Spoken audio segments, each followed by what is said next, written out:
So today's class is for character array and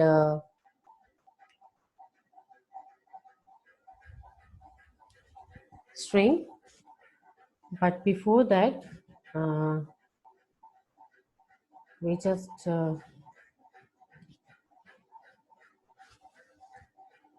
start with passing arrays, how to pass arrays to a function in C. Okay, so in C programming, you can pass entire array to function. But उससे पहले हमें ये देखना पड़ेगा, पूरा array तो हम पास कर देंगे, लेकिन उससे पहले हम ये देखेंगे, सबसे पहले हम ये स्टार्ट करेंगे कि एक एलिमेंट कैसे पास होगा। एरे का एक एलिमेंट अगर हम पास करना चाहें तो वो कैसे पास होगा। तो उसका एक एग्जाम्पल मैंने यहाँ पे डिस्प्ले किया है। सो उसमें क्या किया है कि एक प्रोग्राम है, जो प्रोग्राम में पहले एक डिस्प्ले फंक्शन स्टार्ट हुआ है, और वो डिस्प्ले फंक्शन जो है, अगर आप देखो तो वो डिस्प्ले फंक्शन जो है वो दो आर्ग्यूमेंट के साथ है, एज 1 एंड एज 2, और उस फंक्शन का कोई रिटर्न टाइप नहीं है, और क्योंकि उसका रिटर्न टाइप नहीं है कुछ भी, इसलिए उसके आगे वॉइड कीवर्ड लगाया है। ठीक है, सो वॉइड डिस्प्ले फंक्शन का नाम है, और दो आर्ग्यूमेंट है जो दोनों इंटीजर टाइप के हैं, एज 1 एंड एज 2। ठीक है, अब इस डिस्प्ले फंक्शन में एज 1 और एज 2 को प्रिंट कराया है आउटपुट के लिए प्रिंटफ फंक्शन से, और ये दोनों जो आर्ग्यूमेंट्स हैं एज 1 और एज 2, ये कहाँ से मिलेंगे? ये वहां से मिलेंगे जहां डिस्प्ले फंक्शन कॉल होगा। और डिस्प्ले फंक्शन कहाँ कॉल हो रहा है? वो मेन फंक्शन में कॉल हो रहा है, राइट। सो जब वो मेन फंक्शन में कॉल होगा तो उसमें दो आर्ग्यूमेंट, मेन फंक्शन जो होगा वो दो आर्ग्यूमेंट उसको प्रोवाइड कराएगा। ठीक है, सो मेन फंक्शन क्या है हमारा? मेन फंक्शन में एक एरे लिया है, एज की एक एरे ली है, एक एरे इसमें इन्होंने यहाँ पे डिक्लेयर किया हुआ है एज एरे। ठीक है, और उसको इनिशियलाइज कर दिया है 4 वैल्यूज के साथ, 2, 8, 4, 12। तो इनिशियलाइज्ड वैल्यूज हैं एरे की। ठीक है, और फिर उसमें मैंने यहाँ पे देखो, यहाँ पे ये लिखा हुआ है डिस्प्ले फंक्शन कॉल हुआ है। तो डिस्प्ले फंक्शन कॉल होने पे क्या होगा?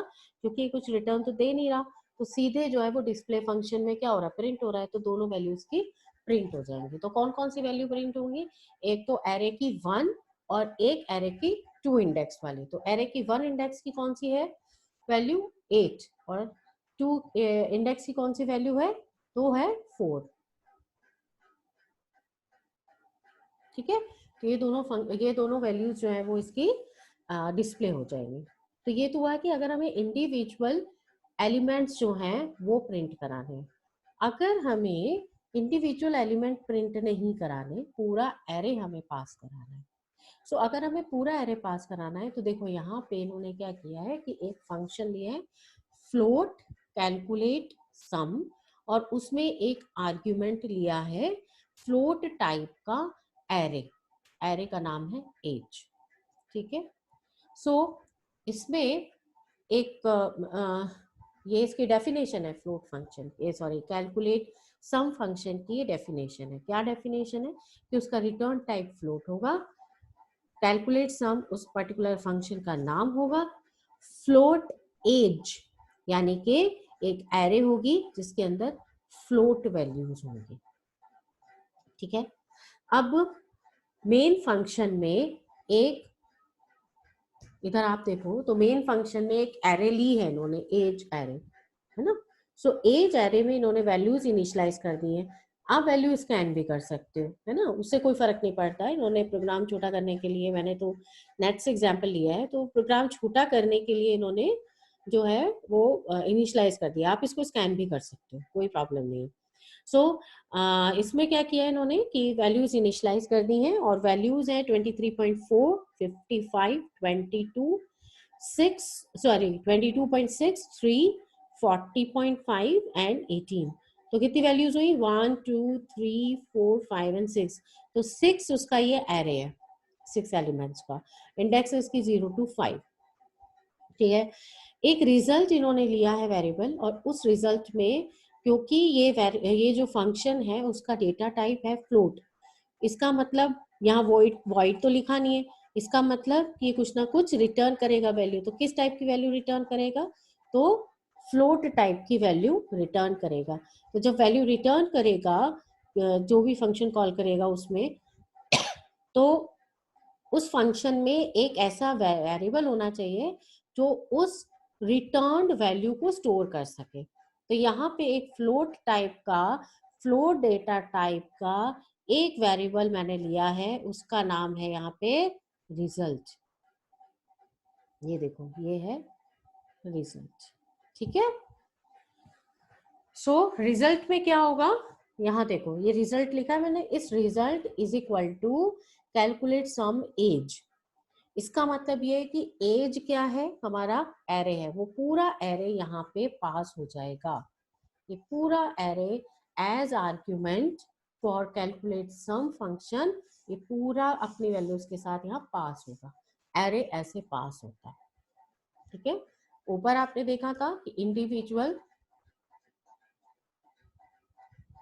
इंडिविजुअल एलिमेंट पास हो रहे थे, जिसमें हमें इंडेक्स नंबर देना पड़ रहा था, क्योंकि कौन से हमें देने हैं वैल्यूज ये नहीं पता था, तो वो स्पेसिफाई करना पड़ेगा। लेकिन हमने यहाँ पे क्या किया है, यहाँ पे कोई इंडेक्स नहीं लिया। क्यों? क्योंकि हमने पूरी की पूरी एरे पास करी है। ठीक है। तो एरे जब भी पास करोगे, इंडेक्स नहीं दोगे, ना उसका साइज दोगे, सिर्फ आप उसका नाम दोगे। ठीक है। सो कैलकुलेट सम फंक्शन का नाम, एज हमारे एरे के वेरिएबल का नाम, और रिजल्ट जिसमें कि वैल्यू रिटर्न होके आएगी और वो सेव होगी। अब देखो ये फ्लोट, ये आप देख सकते हो, ये फ्लोट कैलकुलेट सम फंक्शन है, जिसमें ये फ्लोट एज आपका एरे एज आर्ग्यूमेंट यहाँ पे दिया हुआ है, एक वैल्यू है, सॉरी एक लूप चलाया है, और उस लूप में इन्होंने क्या किया है, वो लूप 0 से 6 तक, सॉरी 0 से लेस देन 6 तक चलाया है और सम निकाला है ना। तो सम निकालने के बाद ये सम इन्होंने क्या किया है, यहाँ पे वेरिएबल में स्टोर कर दिया सम निकाल के, और उस सम वेरिएबल को रिटर्न किया है। तो रिटर्न कहाँ होगा, जहाँ ये कॉल किया जाएगा। कॉल कहाँ पे किया है, मेन फंक्शन में। तो कहाँ रिटर्न होके स्टोर होगा, तो रिजल्ट में सेव होगा। ठीक है। So result is equal to calculate sum as में सम, ये वाले सम का जो क्या बोलते हैं वैल्यू है, वो सेव होगा। ठीक है। और इधर रिजल्ट शो हो गया। To pass an entire array to a function, only the name of the array is passed as an argument. Result is equal to क्या हुआ, कैलकुलेट सम एज। एज क्या है, एरे का नाम। तो हमें सिर्फ यही देना है, हमें उसका साइज नहीं देना, हमें कोई इंडेक्स से मतलब नहीं है, क्योंकि पूरा एरे अपनी वैल्यूज के साथ यहाँ पे पास हो जाएगा। However, notice the use of brackets in the function definition. Function definition में तो हमने यूज किया है, वो हमने इसलिए यूज किया है क्योंकि उससे ये पता चलता है कंपाइलर को कि ये वन डायमेंशनल है, टू डायमेंशनल है, मल्टी डायमेंशनल है। इसलिए हमें ब्रैकेट्स कॉल करने में तो देने, सॉरी डेफिनेशन में देने जरूरी है। ठीक है। सो ये हो गया। नेक्स्ट है कि अगर हमें मल्टी डायमेंशनल एरे पास करना है फंक्शन को, to pass multi-dimensional array to a function, only the name of the array is passed to the function, similar to one-dimensional function. लेकिन जब आप इसको आर्ग्यूमेंट दोगे यहाँ पे, तो यहाँ पे आपको साइज देना जरूरी है। ठीक है। जो सिंगल डायमेंशनल था उसमें जरूरी नहीं था, है ना। लेकिन जब हम वहां पे ये एम्प्टी थे, है ना। लेकिन जब हम बात करते हैं टू डायमेंशनल की या मल्टी डायमेंशनल की, हमें यहाँ पे साइज देना उसका जरूरी रहेगा। आप यहाँ एम्प्टी नहीं छोड़ सकते। तो इस फंक्शन में इन्होंने क्या किया है, टू डायमेंशनल एरे पास किया है। डिस्प्ले फंक्शन है, 2x2 का उसका साइज है, और उस एरे का नाम है नम। तो आप यहाँ देख सकते हो void display numbers int type का एरे पास किया है एज आर्ग्यूमेंट, उस एरे का नाम है नम, ठीक है। और नम जो है वो 2 डायमेंशनल है और उसका साइज जो है वो रो और कॉलम के लिए 2 and 2 है, ठीक है। सो मेन फंक्शन में क्या किया है, क्योंकि एज आर्ग्यूमेंट है तो हमें जो मेन फंक्शन है जहां हम फंक्शन कॉल करने वाले हैं वहां पे हमें इसकी वैल्यूज देनी पड़ेंगी। तो उसके लिए इन्होंने क्या किया है कि रो और कॉलम के लिए लूप चलाया है और वैल्यू स्कैन कराई है। और वैल्यू स्कैन कराने के बाद इन्होंने ये पर्टिकुलर फंक्शन कॉल करते में ठीक है सिर्फ एरे का नाम दिया है, जैसे हमने 1 डायमेंशनल में देखा था।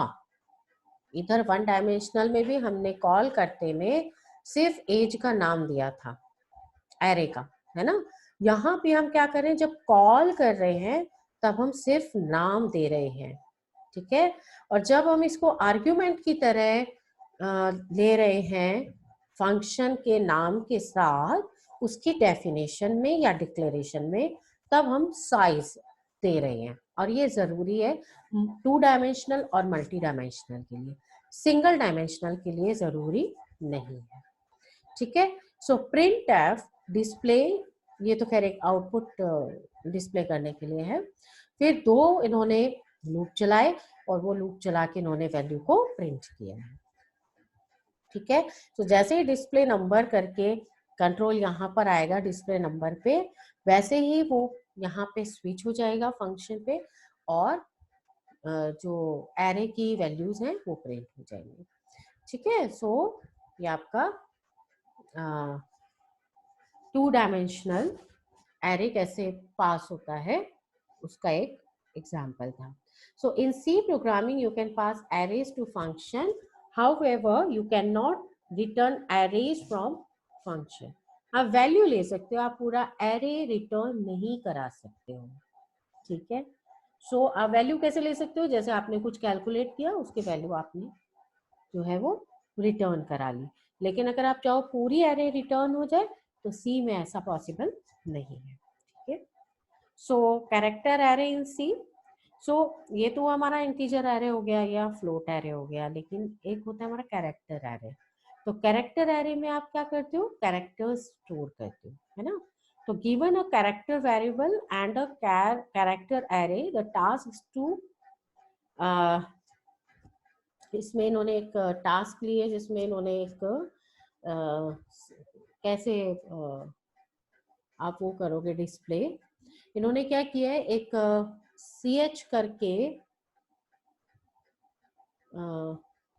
कैरेक्टर लिया है और उसमें एक वैल्यू इनिशियलाइज करी है G, ठीक है। और एक 1 डायमेंशनल कैरेक्टर एरे लिया है और उसमें 3 वैल्यूज इनिशियलाइज की हैं G, F and G। Size क्या होगा इसका, जब अगर सिंपल कैरेक्टर लेंगे तो साइज होगा 1 और कैरेक्टर एरे लेंगे तो क्या साइज हो जाएगा, क्योंकि 3 कैरेक्टर इनिशियलाइज करें 3 बाइट हो जाएगा। तो जब कैरेक्टर सिंपल कैरेक्टर है और एक ही कैरेक्टर इनिशियलाइज किया 1 बाइट, जब कैरेक्टर एरे है और उसमें 3 कैरेक्टर्स इनिशियलाइज किए तो 3 बाइट से उसका क्या बोलते हैं 3 बाइट से उसका साइज हो जाएगा, ठीक है। इसी तरह से सेकंड एग्जांपल है कि एक ही जी है, एक ही कैरेक्टर है, कैरेक्टर में एक ही वैल्यू है जी, 1 बाइट रहेगा, ठीक है। और कैरेक्टर एरे है और उसमें 2 कैरेक्टर्स हैं तो साइज हो जाएगा 2 बाइट्स, ठीक है।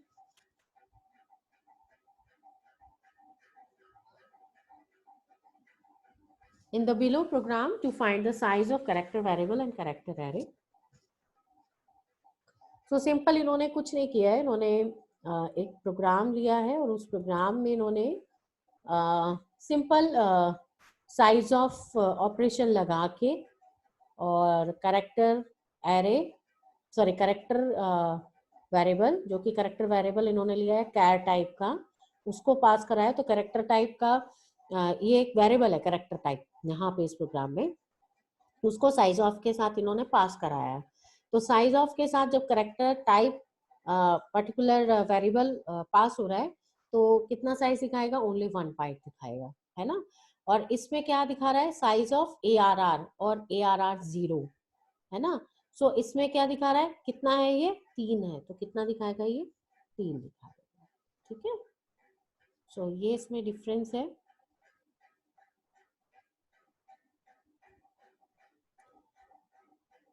अभी हमें ये देखना है कि स्ट्रिंग और कैरेक्टर एरे में क्या डिफरेंस है। String refers to sequence of characters represented as a single data type, while character array is a sequential collection of data type character. So ये थोड़ा डिफरेंस है इसमें। जब आप बात करते हो सीक्वेंस ऑफ कैरेक्टर की तो ये बन जाता है आपका स्ट्रिंग। जब आप बात करते हो सीक्वेंस कलेक्शन ऑफ जिसको बोलते हैं कैरेक्टर की, तो वो बन जाता है आपका स्ट्रिंग, है ना। सो डिफरेंस ये है इन दोनों में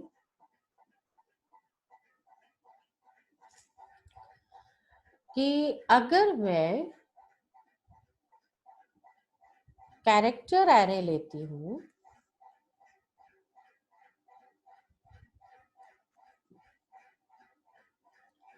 तो मुझे एक एक कैरेक्टर लेना पड़ता है। ठीक है, इस तरीके से। और जब मैं बात करती हूँ स्ट्रिंग की, है ना, सो स्ट्रिंग के लिए मुझे एक एक कैरेक्टर नहीं लेना होता। Sequence of character, sequence of character क्या हुआ, लाइक राम। ठीक है, सो आपको डिफरेंस दिख रहा होगा कि इस कैरेक्टर एरे में क्या एक एक कैरेक्टर एंटर किए, स्ट्रिंग में क्या है पूरा एक सीक्वेंस ऑफ क्या कहते हैं कैरेक्टर्स एंटर किए। ठीक है, तो जब हम सीक्वेंस ऑफ कैरेक्टर की बात कर रहे हैं तो आप ये देखोगे कि पूरा जो सीक्वेंस है कैरेक्टर्स का वो डबल कोट्स में है ना। और जब हम कैरेक्टर एरे की बात करते हैं तो वो आपका सिंगल कोट्स में सारे कैरेक्टर्स रहेंगे। ठीक है, सेकंड ये है कि जो आपका स्ट्रिंग है वो एक एक्स्ट्रा मेमोरी लोकेशन लेगा जिसमें कि नल कैरेक्टर रहता है। String always ends with null character. जो ये कैरेक्टर मैंने लगाया यहाँ पे अभी, इसको बोलते हैं नल कैरेक्टर। ये क्यों लगता है, ये इसलिए लगता है कि पर्टिकुलर स्ट्रिंग का एंड हो गया है, सो नई स्ट्रिंग उसके बाद स्टार्ट होगी, है ना। सो वो उसकी एंडिंग पोजीशन बताने के लिए होता है नल कैरेक्टर, है ना। सो जब भी आप प्रोग्राम लिखो तो आप ये चीज ध्यान रखना, कंपैरिजन के प्रोग्राम्स आएंगे या कॉपी के प्रोग्राम्स आएंगे, ये जितने भी प्रोग्राम्स आएंगे, रिवर्स ऑफ स्ट्रिंग के प्रोग्राम आएंगे, उसमें हमें नल कैरेक्टर की पोजीशन का ध्यान रख के ही अपना प्रोग्राम लिखना है, अपना क्या बोलते हैं उसको लॉजिक लिखना है। ठीक है, सो ये एक बहुत बड़ा डिफरेंस है इसमें। तो डबल कोट्स में रहता है स्ट्रिंग का जितना भी कैरेक्टर है, डबल कोट्स में रहेगा, कैरेक्टर का हमेशा सिंगल कोट्स में रहेगा। और कैरेक्टर एरे कब में जो बोलते हैं नल कैरेक्टर नहीं होता है, जबकि स्ट्रिंग में नल कैरेक्टर होता है जो एंड में होता है और वो स्ट्रिंग का एंडिंग पॉइंट होता है। ठीक है, सो ये इसमें एक सबसे बड़ा डिफरेंस है।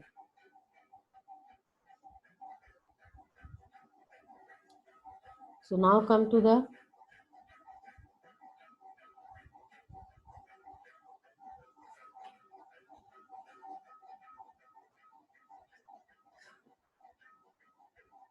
next point.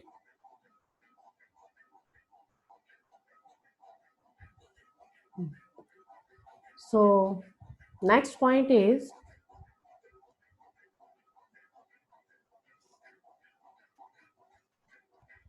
string refers to a sequence of characters represented as a single data type.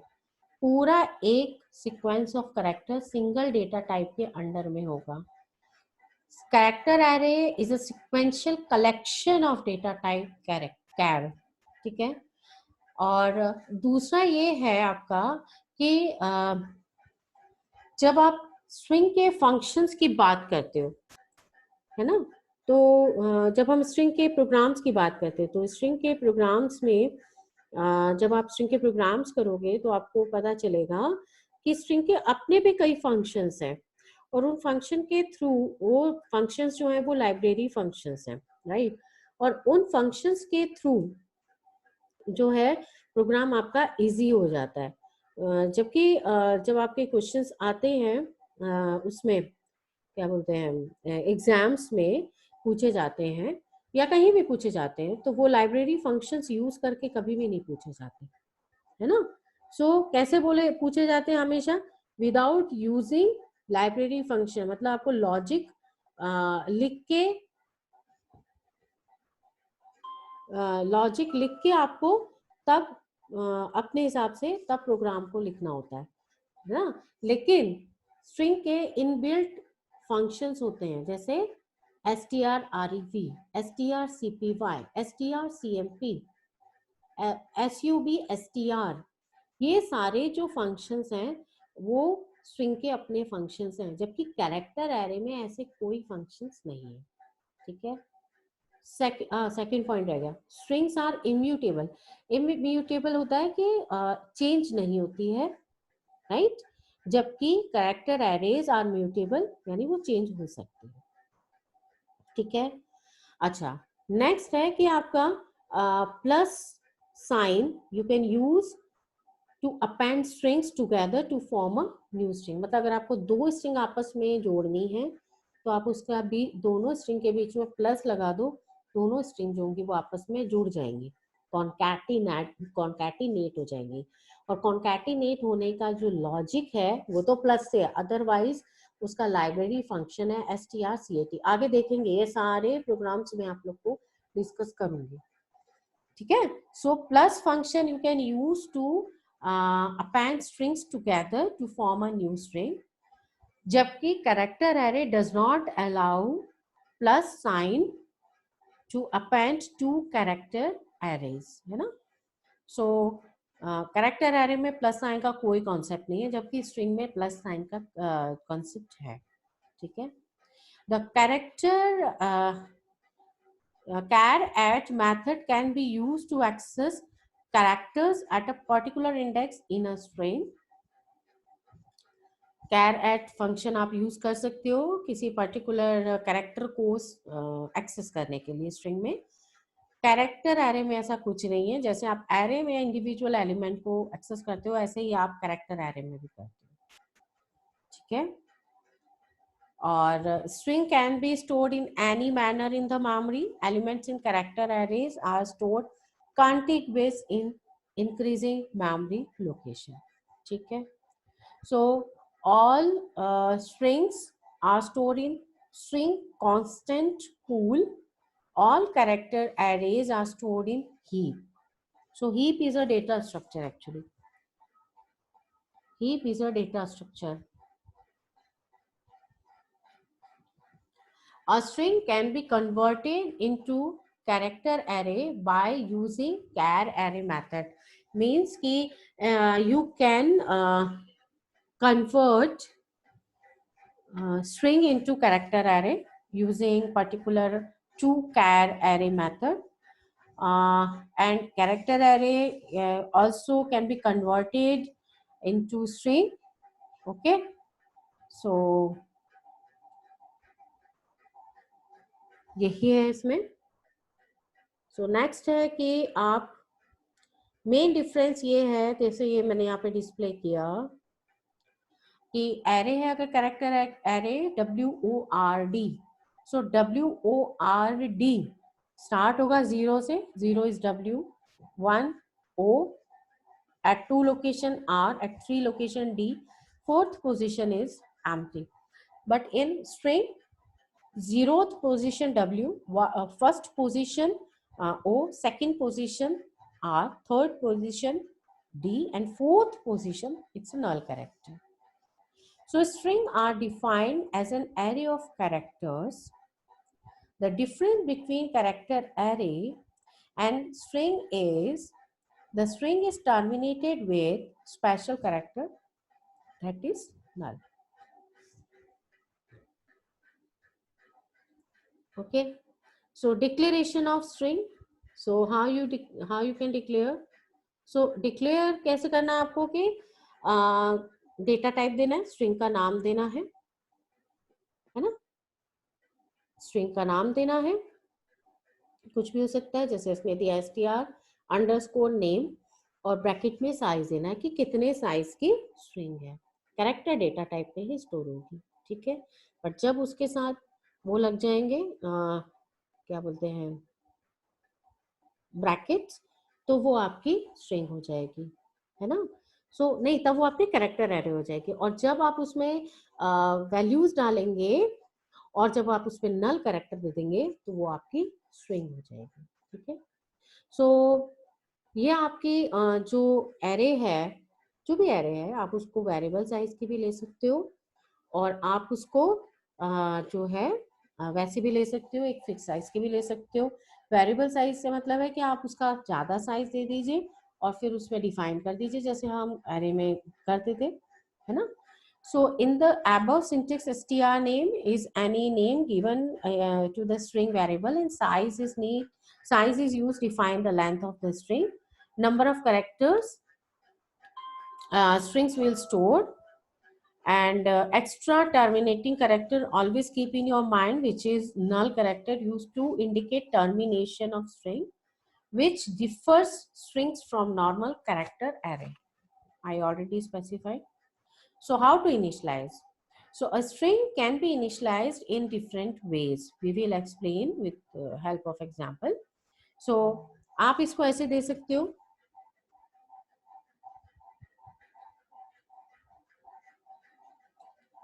just a minute.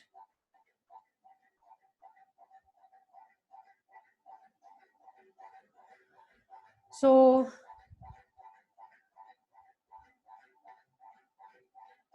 आपने एक एरे ली, सॉरी स्ट्रिंग ली,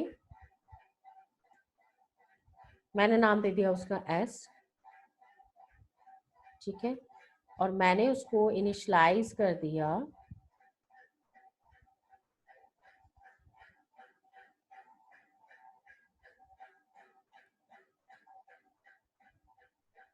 ठीक है, और एक मैंने कैरेक्टर एरे ली, उसका नाम दे दिया मैंने c, और उसमें मुझे यही लिखना है, तो b comma o comma o comma and k, ठीक है। सो ये बना आपका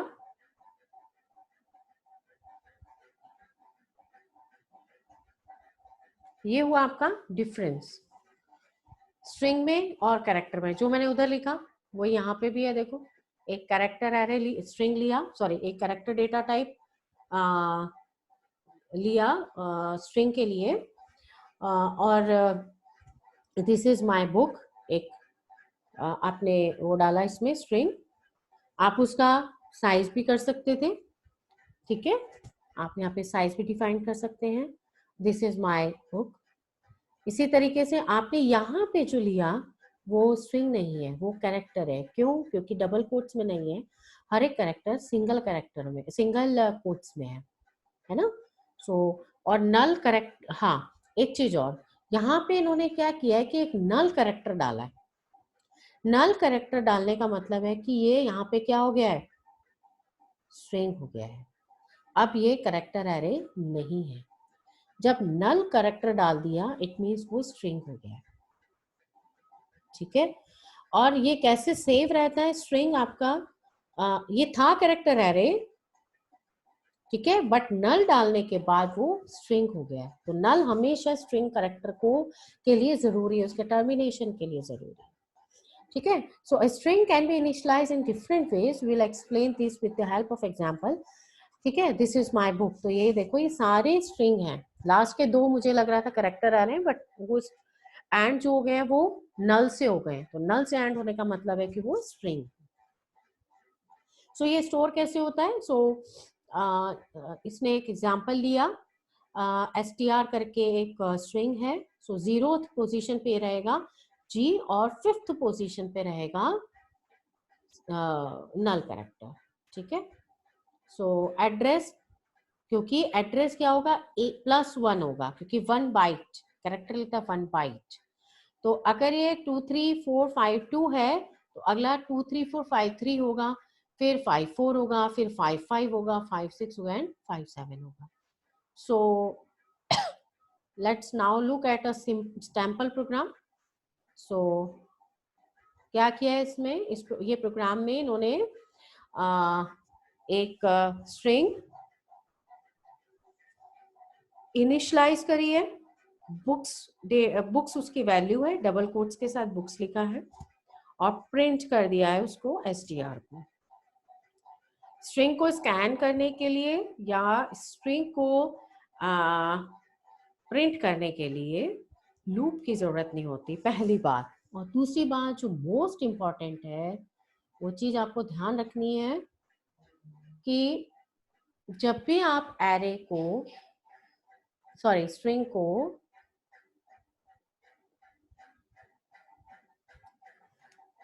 स्कैन करेंगे, स्कैन f ऐसे लिखेंगे आप, और गेट्स पुट्स भी लिख सकते हैं। सो वो हम आगे लिखेंगे। अभी मैं आपको ये चीज बता देती हूँ, %s लिखना, जब भी आप स्कैन करोगे %s लिखना, कभी भी %c मत लिखना। %c का मतलब है कि कैरेक्टर जा रहा है, %s का मतलब है कि स्ट्रिंग स्कैन हो रही है। और अगर आपकी स्ट्रिंग का नाम str है तो आप सीधे str लिखोगे।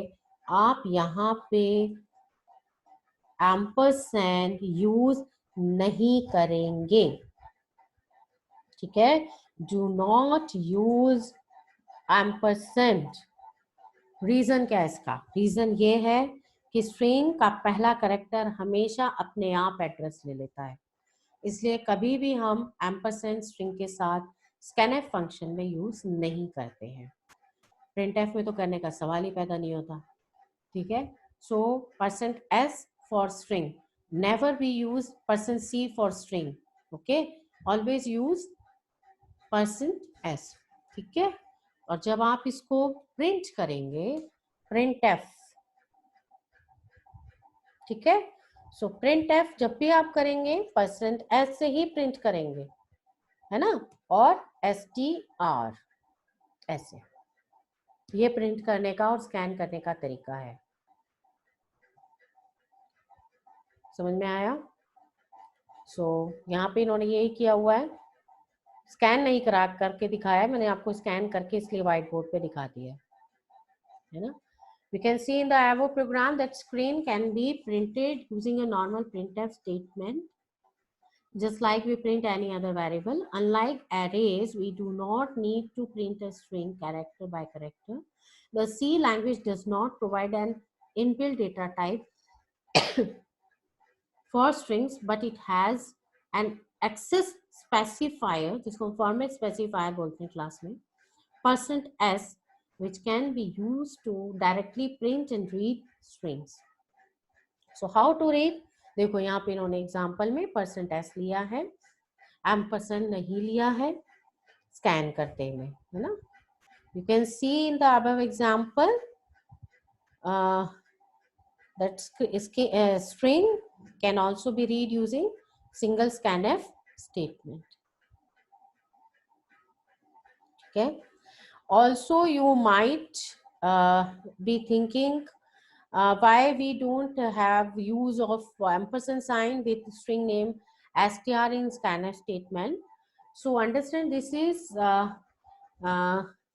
you will have to recall your knowledge of scanf. We know that the ampersand sign is used to provide the address of the variable of scanf function to store value read in memory, as str is a character array. So using str without braces will give base address of this string. That's why we have not used ampersand in this case, as we are already providing the base address of the string to scanf, because first जो उसका element होगा वो ही अपने आप इसका address ले लेगा, base address ले लेगा। बेस एड्रेस मतलब जो फर्स्ट एड्रेस होता है, ठीक है। तो अगर आप उसको एम्परसेंड लगा दोगे तो वो कैरेक्टर एरे हो जाएगा, तो don't use character array. Never be read your when you are scanning the string, never scan null value, है ना। जब आप इनिशियलाइज करो तो आप नल वैल्यू दो, जब आप स्कैन करो तो नल वैल्यू नहीं दोगे। रीजन कि आप ऑलरेडी उसको परसेंटेज करके स्कैन कर चुके हो। परसेंटेज करके जब आपने स्कैन किया है तो वो ऑटोमेटिकली अपने आप वो नल वैल्यू ले लेगा लास्ट में जब आप टर्मिनेट करोगे। तो जब आप रीड करते हो स्कैन के थ्रू या गेट्स के थ्रू, तब आप नल कैरेक्टर नहीं देते हो। लेकिन जब आप इनिशियलाइज करते हो तो वहां ये जरूरी होता है कंडीशन कि आप वहां नल कैरेक्टर दोगे, ठीक है।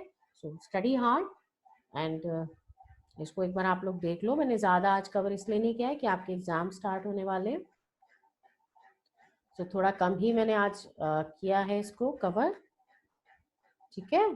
सो आप लोग अच्छे से पढ़ाई करिए, और कोई कंफ्यूजन हो मेरी कोशिश रहती है कि मैं आप लोग की प्रॉब्लम्स को सॉल्व कर पाऊँ, ठीक है। चलिए, ओके।